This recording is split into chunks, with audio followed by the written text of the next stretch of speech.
भोपाल से प्रस्तुत हैं प्रादेशिक समाचार।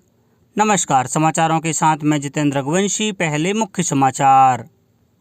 केंद्र सरकार ने गर्भवती महिलाओं के कोविड टीकाकरण को मंजूरी दी। सितंबर महीने के अंत तक बच्चों पर कोरोना टीकों के परीक्षण का परिणाम आने की संभावना।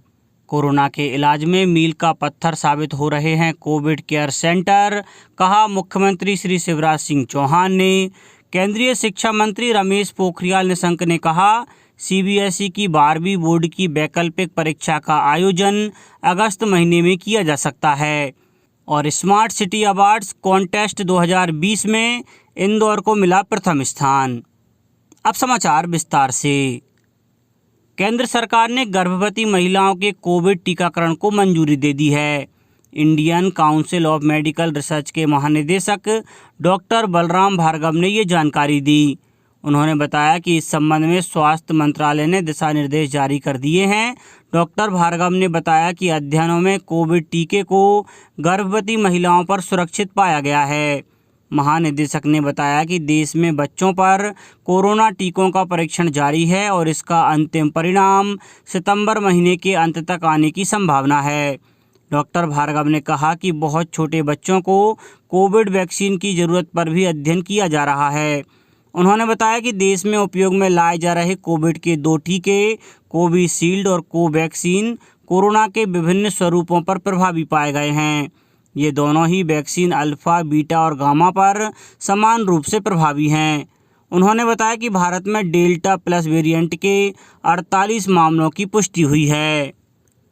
प्रधानमंत्री नरेंद्र मोदी 27 जून को आकाशवाणी पर मन की बात कार्यक्रम में जनता से अपने विचार साझा करेंगे। यह मन की बात कार्यक्रम की 78वीं कड़ी होगी। प्रधानमंत्री ने कार्यक्रम की आगामी श्रृंखला में लोगों को उन विषयों पर अपने विचार साझा करने के लिए आमंत्रित किया है जिनके बारे में उन्हें बात करनी है। लोग नमो ऐप या माईजीओवी ओपन फोरम में अपने विचार साझा कर सकते हैं। वे टोल फ्री नंबर 1800-117800 पर भी डायल कर सकते हैं और प्रधानमंत्री के लिए अपना संदेश हिंदी या अंग्रेजी में रिकॉर्ड कर सकते हैं। 25 जून के ही दिन 1975 में कांग्रेस की सरकार ने देश में आपातकाल लागू किया था। प्रधानमंत्री नरेंद्र मोदी ने कहा है कि आपातकाल के निराशाजनक दिनों को कभी भुलाया नहीं जा सकता। उन्होंने कहा कि 1975 से 1977 तक की अवधि में लोकतांत्रिक संस्थाओं की अवमानना हुई। श्री मोदी ने अपनी ट्वीट में आपातकाल का विरोध और भारतीय लोकतंत्र की रक्षा करने वालों को याद किया। केंद्रीय गृह मंत्री अमित शाह तथा सूचना और प्रसारण मंत्री प्रकाश जावड़ेकर ने 1975 में आपातकाल लगाने के लिए कांग्रेस की आलोचना की। मुख्यमंत्री श्री शिवराज सिंह चौहान ने कहा है कि केंद्र सरकार द्वारा मध्य प्रदेश को कोरोना नियंत्रण एवं उपचार में Covid care centre, oxygen, injection, दवाओं आदि के लिए निरंतर सहायता दी गई है। प्रधानमंत्री श्री नरेंद्र मोदी प्रदेश को आवश्यक संख्या में वैक्सीन दिलवा रहे हैं और हम प्रदेश में अधिक से अधिक वैक्सीन डोज लगवा रहे हैं। मध्य प्रदेश ने एक दिन में सर्वाधिक वैक्सीन लगाने का रिकॉर्ड बनाया है। यह मोदी वैक्सीन है। यह केवल डोज नहीं बल्कि जिंदगी है। प्रदेश में हर व्यक्ति को वैक्सीन लगाकर कोरोना से सुरक्षित किया जा रहा है। मुख्यमंत्री श्री चौहान ने कहा कि मध्य प्रदेश को कोविड केयर सेंटर और अन्य सुविधाएं दिलाने में केंद्रीय मंत्री श्री धर्मेंद्र प्रधान और केंद्रीय मंत्री श्री फग्गन सिंह कुलस्ते ने सराहनीय भूमिका निभाई है। मैं दोनों मंत्रियों का हृदय से आभार व्यक्त करता हूं। उन्होंने न केवल मंडला में 100 बिस्तरीय कोविड केयर सेंटर दिया है बल्कि बालाघाट में 100, सिवनी में 60, डिंडोरी में 50, नरसिंहपुर में 40 और नैनपुर में 30 बिस्तरीय कोविड केयर सेंटर की सौगात दी है। बीना में रिफाइनरी के पास ही अस्पताल बनवाया गया जिससे वहां ऑक्सीजन आसानी से सप्लाई की जा सके। ये सभी कोविड केयर सेंटर्स यदि प्रदेश में कोरोना की तीसरी लहर आती है तो कोरोना उपचार में मील का पत्थर साबित होंगे। केंद्रीय स्वास्थ्य मंत्रालय ने कहा है कि राज्यों तथा केंद्र शासित प्रदेशों के पास अब भी 1,89,00,000 कोविड वैक्सीन मौजूद हैं। केंद्र सरकार ने अब तक 30,33,00,000 से अधिक वैक्सीन राज्यों और केंद्र शासित प्रदेशों को उपलब्ध कराई हैं तथा अगले 3 दिनों में 21,05,000 से अधिक और टीके उपलब्ध कराए जाएंगे। कोरोना वायरस से निपटने में टीकाकरण ही एक अहम सुरक्षा कवच है। देश में टीकाकरण का व्यापक अभियान चल रहा है। केंद्र सरकार राज्यों और केंद्र शासित प्रदेशों को मुफ्त टीके उपलब्ध करा रही है तथा उन्हें टीकों की सीधे खरीद की सुविधा भी दी जा रही है। देश में कोविड के मामलों में लगातार कमी आ रही है। स्वस्थ होने की दर 96.66% हो चुकी है। अब तक 2,91,00,000 से अधिक मरीज स्वस्थ हो चुके हैं। स्वास्थ्य मंत्रालय के अनुसार पिछले 24 घंटों के दौरान कोविड के 51,667 नए मामलों की पुष्टि हुई। वहीं इसी अवधि में 64,000 से अधिक मरीजों को उपचार के बाद छुट्टी दी गई। इस दौरान कोविड संक्रमण से 1,329 लोगों की मौत भी हुई है। देश भर में अभी 6,12,000 से अधिक कोविड रोगियों का इलाज चल रहा है। केंद्रीय शिक्षा मंत्री रमेश पोखरियाल निशंक ने विद्यार्थियों को भरोसा दिलाया है कि केंद्रीय माध्यमिक शिक्षा बोर्ड (CBSE) की 12वीं कक्षा की परीक्षा में उचित मूल्यांकन मानदंडों का पालन किया जाएगा। सोशल मीडिया पर जारी एक संदेश में CBSE बोर्ड परीक्षाओं के मूल्यांकन संबंधी चिंताओं के निपटान के बारे में श्री निशंक ने कहा कि यदि किसी विद्यार्थी को परिणाम से शिकायत है तो वे इस साल अगस्त में परीक्षा में सम्मिलित हो सकते हैं। उन्होंने यह भी कहा कि मूल्यांकन मानदंड के तहत विद्यार्थियों को उनकी क्षमता और प्रतिभा के अनुरूप ही परिणाम मिलेगा। उन्होंने दोहराया कि विद्यार्थियों का स्वास्थ्य और बेहतर भविष्य सरकार की प्राथमिकता है। केंद्र सरकार ने सोशल मीडिया पर चल रही उन खबरों का खंडन किया है जिनमें 500 रुपये के कुछ विशेष नोट नकली होने की बात कही जा रही है। पत्र सूचना कार्यालय PIB की फैक्ट चेक इकाई ने कहा है कि 500 रुपये के वे नोट भी मान्य है जिनमें हरी पट्टी भारतीय रिजर्व बैंक के गवर्नर के हस्ताक्षर के पास ना होकर गांधी जी की तस्वीर के पास है। RBI ने कहा कि आम लोगों को इस तरह की अफवाहों पर विश्वास नहीं करना चाहिए तथा 500 रुपये के दोनों ही तरह के नोट मान्य हैं। उच्च माध्यमिक शिक्षक एवं माध्यमिक शिक्षक की सीधी भर्ती के प्रारंभिक चयन या प्रतीक्षा सूची के जिन अभ्यर्थियों ने एक भी दस्तावेज अपलोड नहीं किए हैं उन्हें 29-30 जून और 1 जुलाई 2021 तक वैध दस्तावेज अपलोड करने के लिए अंतिम अवसर दिया जा रहा है।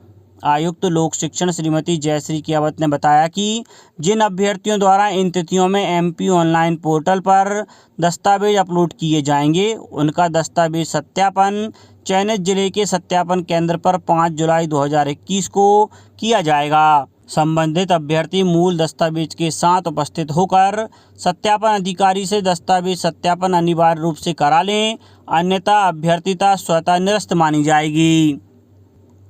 किसान कल्याण तथा कृषि विकास मंत्री श्री कमल पटेल ने कहा है कि किसानों की प्रसन्नता से मन प्रफुल्लित होता है, साथ ही सुकून भी मिलता है।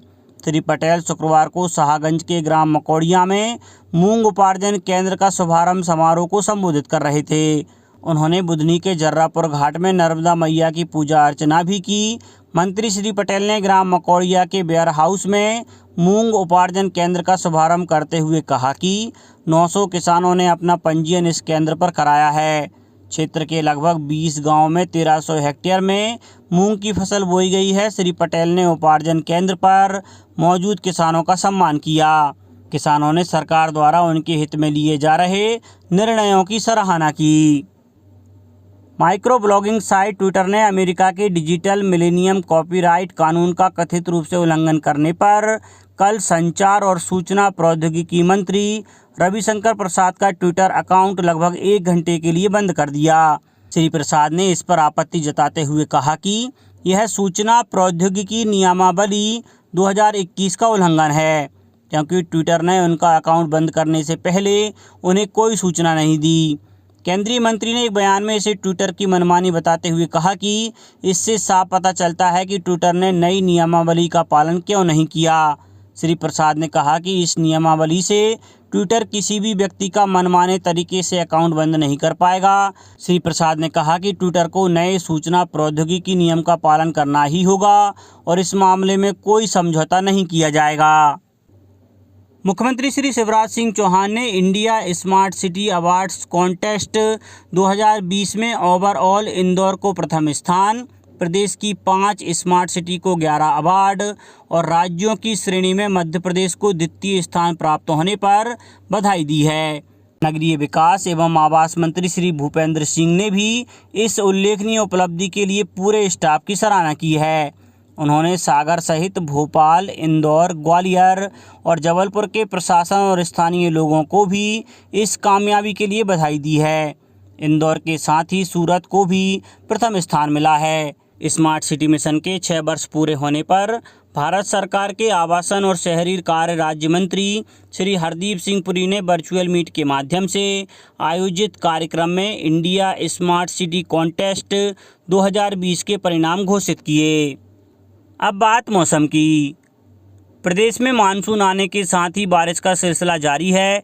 बता दें कि मध्य प्रदेश में मानसून ने फिर तेज़ी से रफ्तार पकड़ी है।